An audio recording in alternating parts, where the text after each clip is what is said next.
네, 바로 지난 금요일 늦은 밤이었습니다. 원달러 환율이 정말 갑작스럽게 그야말로 급락하는 일이 있었는데요. 오늘 이 시간에는 도대체 이 충격이 어디서부터 시작된 건지 그 원인을 하나씩 차근차근 짚어보겠습니다. 자, 지금 보시는 이 차트가 바로 그 문제의 순간입니다. 지난 금요일 밤, 그러니까 1월 23일이었죠. 1470원대를 오가던 환율이 정말 눈 깜짝할 사이에 불과 몇 분 만에 1445원 선까지 그대로 수직 낙하했습니다. 이 정도의 급격한 움직임은 시장에 상당한 충격을 줬고 당연히 그 원인을 두고 정말 여러 가지 추측이 나올 수밖에 없었습니다.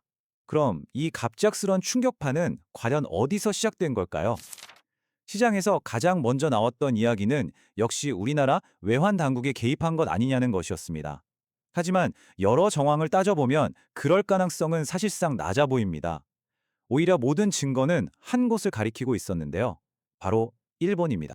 네, 그럼 지금부터 단서를 따라서 일본으로 한번 가보겠습니다. 이 모든 사건의 발단은요, 사실 겉으로 보기에는 아주 평범해 보였던 일본은행, 즉 BOJ의 발표에서부터 시작됐습니다. 이날 일본은행의 공식 발표 내용은 기준금리를 0.75%로 동결한다는 것이었습니다. 이건 시장이 다들 예상했던 그대로였습니다. 사실 일본은행이 과거에 금리를 가장 자주 올렸을 때도 1년에 한두 번 정도였거든요. 그런데 바로 직전인 12월에 이미 금리를 올렸기 때문에 대부분 다음 인상은 한 6월쯤에나 있을 거라고 보고 있었죠. 그러니까 이 발표 자체는 전혀 놀라운 게 아니었습니다. 하지만 진짜 이야기는 바로 이 회의의 세부 내용 속에 숨어 있었습니다. 처음에는 다들 그냥 지나쳤지만 나중에 시장이 아주 격렬하게 반응하게 만든 몇 가지 중요한 신호들이 바로 여기에 있었습니다. 네, 바로 이 부분입니다. 공식 발표 뒤에 숨어있던 진짜 뉴스라고 할 수 있겠죠? 시장의 예상을 완전히 뒤엎는 세 가지의 결정적인 매파적 신호가 있었습니다. 여기서 매파적이라는 건 금리 인상을 선호하는 강경한 입장을 말하는데요. 자, 첫째, 정책위원 9명 중에 1명이 지금 당장 1.0%로 금리를 올려야 한다는 소수 의견을 냈습니다. 둘째, 우에다 총재가 직접 경제가 좋아지면 금리를 계속 올릴 것이라고 아주 명확하게 언급했고요. 그리고 마지막으로 앞으로의 경제 성장률과 물가 전망치 자체를 더 높게 수정했습니다. 이 표를 보시면 일본은행의 시각 변화가 아주 명확하게 드러납니다. 2025년과 2026년 GDP 성장률 전망치를 기존보다 다 올렸죠. 그리고 2026년 소비자 물가 전망치까지 상향 조정했습니다. 이게 무슨 뜻이겠습니까? 일본은행이 공식적으로 앞으로 일본 경제는 더 강해지고 물가도 더 오를 것이다 라고 선언한 셈입니다. 그리고 이건 당연히 생각보다 금리를 더 빨리 올릴 수 있다는 아주 강력한 근거가 되는 거죠. 네, 그렇습니다. 시장은 바로 이 지점에서 반응하기 시작했습니다. 이 모든 신호들을 종합해 보니까 결론은 하나였던 거죠.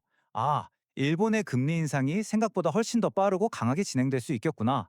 그렇다면 앞으로 엔화 가치는 오르겠네. 즉, 엔화 강세를 예상하기 시작한 겁니다. 자, 이렇게 일본은행의 매파적인 신호들 때문에 시장에 팽팽한 긴장감이 흐르고 있었는데요. 여기에 마치 활활 타는 불길에 기름을 붓는 격인 결정적인 행동이 하나 등장합니다. 바로 이것이 방아쇠 역할을 했습니다. 자, 다음 상황을 이해하시려면 레이트 체크라는 용어를 먼저 아셔야 합니다. 이건 뭐냐면요. 중앙은행이 실제로 외환 시장에 개입하기 전에 주요 은행들한테 전화를 걸어서 요즘 적정한율 얼마로 보냐 이런 식으로 물어보는 일종의 예비 단계입니다.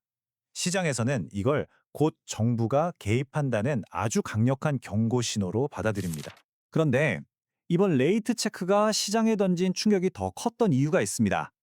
바로 일본은행이 직접 한 게 아니라 미국의 중앙은행격인 뉴욕 연준을 통해서 이걸 실시했다는 점입니다. 이건 시장에 엄청난 메시지를 던진 겁니다. 엔화 가치를 방어하는 건 일본 혼자만의 생각이 아니라 미국도 동의하고 협력하고 있다는 걸 보여준 셈이죠. 그리고 그 결과가 이 차트에 그대로 나타납니다. 왼쪽 차트를 보시면 이 소식이 전해지자마자 달러엔 환율이 먼저 급락하죠. 달러 대비 엔화 가치가 치솟은 겁니다. 그리고 바로 오른쪽 차트를 보세요. 정말 불과 몇 분 차이로 원달러 환율이 똑같은 모양으로 급락하는 걸 볼 수 있습니다. 최근 들어서 우리 원화가 엔화와 거의 같이 움직이는 이런 동조화 현상이 굉장히 강해졌는데 이번에도 그게 뚜렷하게 나타난 겁니다. 자, 그런데 여기서 한 가지 의문이 생깁니다. 아무리 그래도 시장의 반응이 왜 이렇게까지 격렬했을까요? 그 이유를 이해하려면 이 사건이 터지기 직전에 시장의 투기 자금들이 어떤 상태였는지를 들여다봐야 합니다. 이 자료는 미국 상품선물거래위원회가 발표하는 투기자금 포지션 데이터인데요. 여기 차트에서 영선 아래로 길게 뻗은 막대가 보이시죠? 이게 바로 엔화 가치가 떨어질 거라는 엔화 약세에 돈을 건 투기 세력입니다. 보시는 것처럼 2022년부터 2024년 중반까지 시장은 거의 압도적으로 엔화 약세에 베팅하고 있었습니다. 하지만 이렇게 엔화 약세에 베팅했던 세력들은 2024년 8월에 한번 호되게 당한 경험이 있습니다. 바로 일본은행이 모두의 예상을 깨고 깜짝 금리 인상을 단행하면서 엔화 가치가 급등했기 때문인데요. 이때 엔화 약세에 걸었던 수많은 자금들이 막대한 손실을 보고 청산되면서 시장에서는 이걸 일본발 블랙먼데이라고 부를 정도였습니다. 그런데 정말 흥미로운 지점이 바로 여기입니다. 그렇게 크게 한번 데인 뒤로 몇 달 동안 몸을 사리던 이 투기 자금들이 공교롭게도 바로 이번 일본은행 발표 직전에 슬슬 다시 엔화 약세에 베팅하기 시작했다는 겁니다. 차트 맨 오른쪽을 보시면 막대가 다시 영선 아래로 막 내려오기 시작한 게 보이실 겁니다. 자, 그럼 한번 상상해 보십시오. 이제 막 다시 엔화가 약해질 거야 라고 돈을 걸기 시작한 트레이더들 앞에 갑자기 강력한 엔화 강세 신호가 나타난 겁니다. 어떻게 될까요?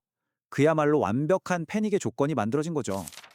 일본은행의 매파적 신호와 레이트 체크는 이들의 포지션에 그야말로 치명타를 날린 셈입니다. 그러니까 정리하자면 투기 세력들이 가장 취약한 타이밍에 가장 강력한 악재를 만난 상황이었던 겁니다. 그런데 여기에 두 가지 마지막 조각이 더해지면서 단순한 하락이 그야말로 폭락으로 증폭되고 맙니다. 그 두 가지 증폭 요인은 이렇습니다. 첫 번째는 AI 트레이딩 알고리즘입니다. 요즘 시장은 사람이 아니라 기계가 거래를 주도하는 경우가 많은데요.